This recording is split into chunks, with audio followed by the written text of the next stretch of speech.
And the only way around that will be to put second mortgages on our home. I think we both felt strongly enough about it to let it go ahead. And so did others. So there were about 20 of us.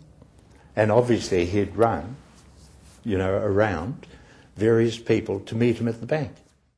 I think it was important at that time to stand firmly, beside that request. I think, if he'd asked us to jump off a cliff, we probably would have. One of the things that really impressed me was the absolute commitment to meeting the needs of people where they are. And at that stage, people said, "Oh, Wānanga, you should go into degrees and so forth." And he said, at that stage, what was needed was to pick up all those people for whom education had been a bad experience. We wanted buildings. We had no money, and we used the Aotearoa campus down here to go to the bank and get some money. So the Aotearoa bank campus was valued at a figure which we thought was pretty good because it didn't cost us a hell of a lot of money. We have to make education accessible. We figured that it's you need to go out into the rural communities, you need to take the message and the opportunity to where the people are. At that time too, Rongo started to build new campuses. He began stretching out into Hamilton, into Manurewa, into Tikawiti, Rotorua and Tokeroa. And these campuses were a way that we could serve our local rural communities.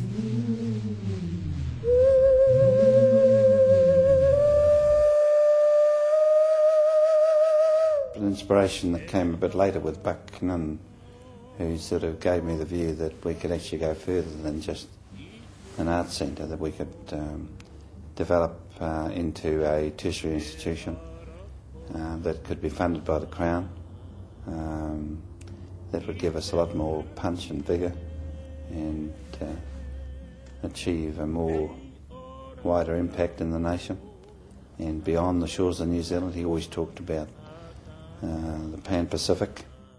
He was always of the belief that education should be free and everybody should have access to it.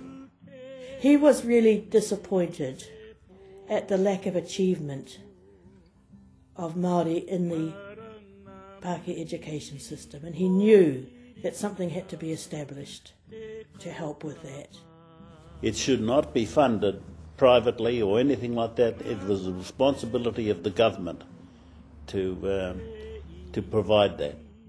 He died in 1996, and I remember Rongo visited him on the Sunday night. He died about 2 days later, and I remember very vividly him saying to Rongo, "Now, when I could be the most help to you, I'm going to be no help at all."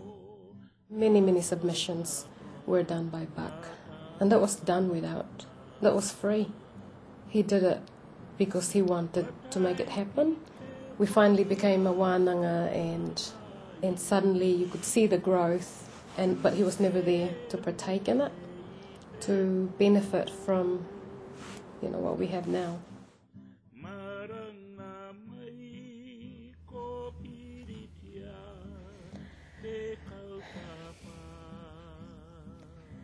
It's hard to express what he would say about the wānanga, but he would be so pleased with what had happened to it. I think it's gone perhaps even further than his visions had, although his visions probably would have continued evolving had he been here. It's gone to the heights that he had hoped for it to have gone to.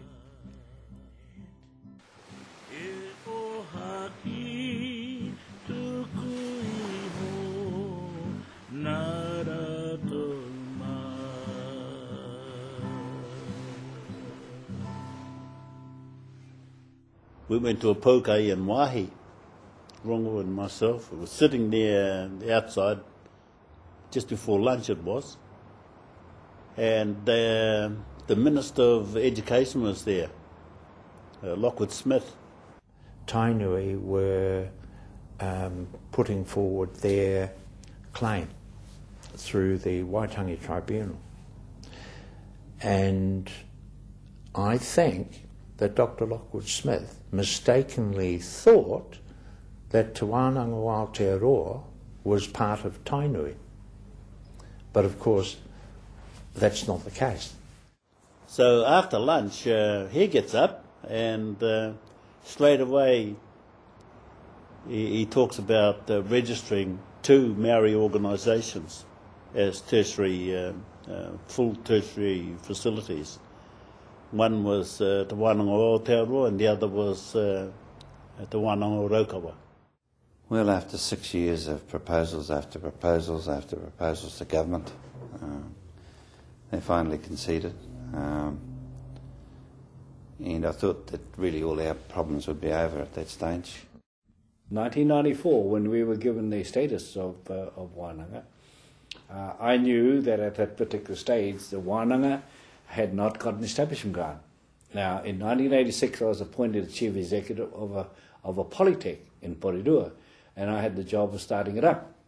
Now, we got millions of dollars right from the start. Right from the start. They gave us the status, but no funding. And I guess in retrospect, if you look at it in the cold light of day, we were meant to fail. Because how can you run an institution with no capital injection?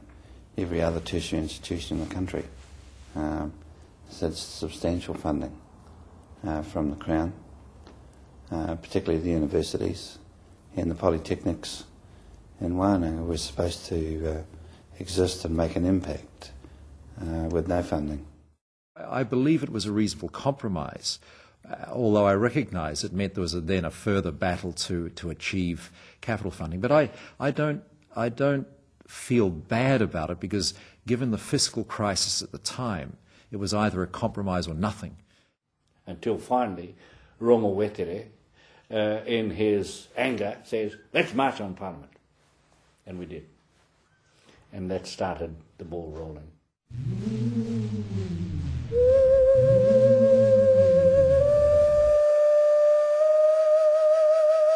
But I do remember the biggest day for the Wānanga was when we went to Parliament, and we went on a hikoi and asked the government to give us funding, and that was a great achievement. We had prepared, in terms of our supporting waiata, our supporting haka, many items which would basically consolidate and support the kaupapa of our march. The Wānanga o Aotearoa had 14 buses. I don't know who paid for it, but they had 14 buses. We went down on faith. Then we began to sing some songs. Remember, 800 odd Maori people standing from Parliament. Then we started to sing a song. E te hoko fitu atu and hoki mai e tamama. Next minute we looked to the left, and here were a group of people coming up. Horomia, they were all from Ngāti Pro, wondering who was singing their songs. But you see, Rongo had a psychological ploy. He knew it's no good singing anybody else's song because they don't stay there. But there's a lot of Ngāti Pro people there. And by God, instead of 840 people, we have 2,000. You know, and we know, that the single most important investment that we can make is in people, and the single most important way we can make that investment is through education. You have been sold down the river for the last 6 years because this system has not been invested in, and that's why you've had to come here today. Our promise to you is our proud record in this area will carry on. All power to you. And then, standing in front, 100 odd policemen, we saw them lining up in front of the Parliament building because 250 young Maori men were told to take sticks, taiira, koi, anything. And I noticed a few stolen broom handles. and they were going to do the peru. He might the whānau.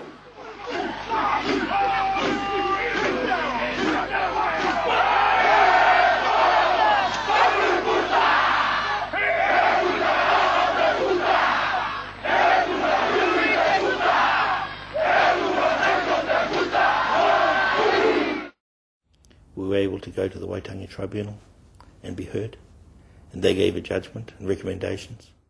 We felt the case was strong. You can't deny people the right to equity and educational opportunity. And at that hearing, we played the tape, the video recording of the protest to the judge. And he recognised it. And what impressed him most was the fact that it was a very, very cold winter's day in July. To stand out in that rain, it was really cold. And the wind was really, really harsh. And to have students pouring out their hearts for their institution, for Wānanga, was a very powerful statement.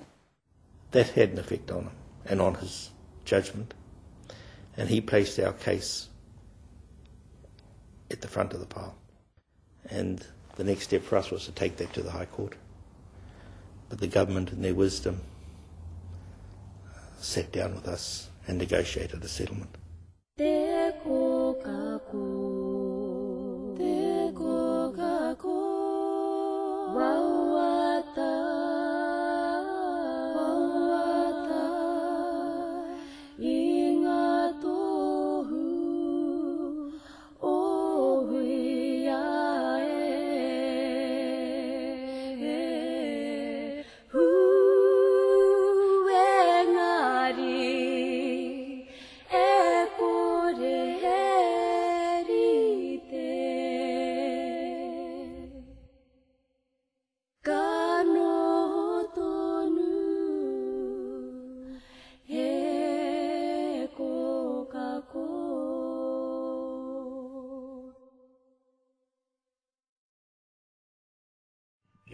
koutou,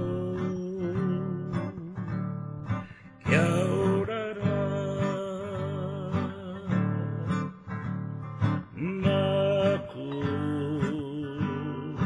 e mihi atu, kia koutou, te iwi Māori.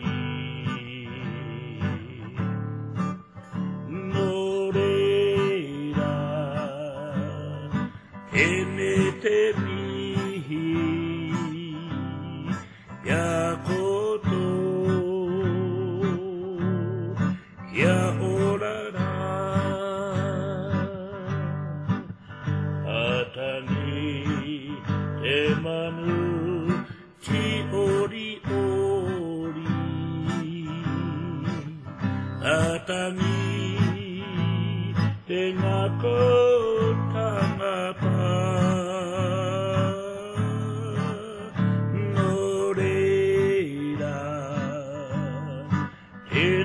Te mihi, ia koutou, ia orara, ia koutou, ia orara.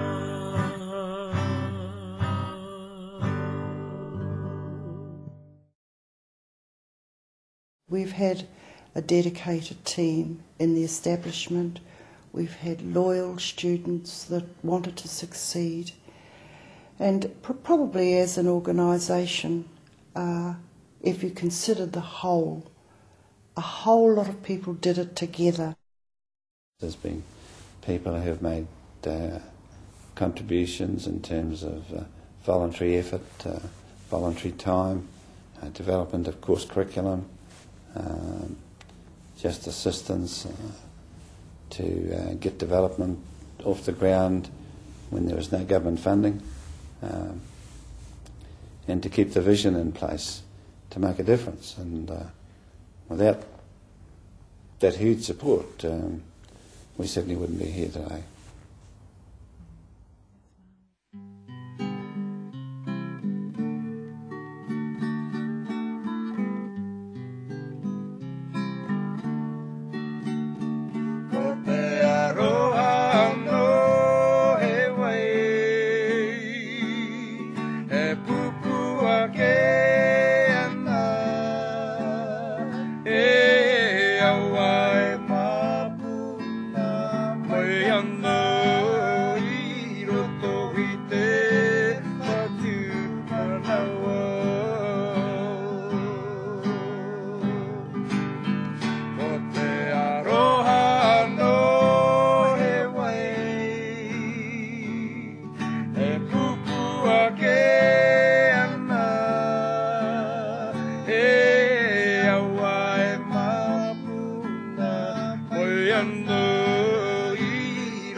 It is said that the bird that partakes in the food of the forest belongs to the forest. The bird that partakes in the food of education belongs to the world and its many opportunities.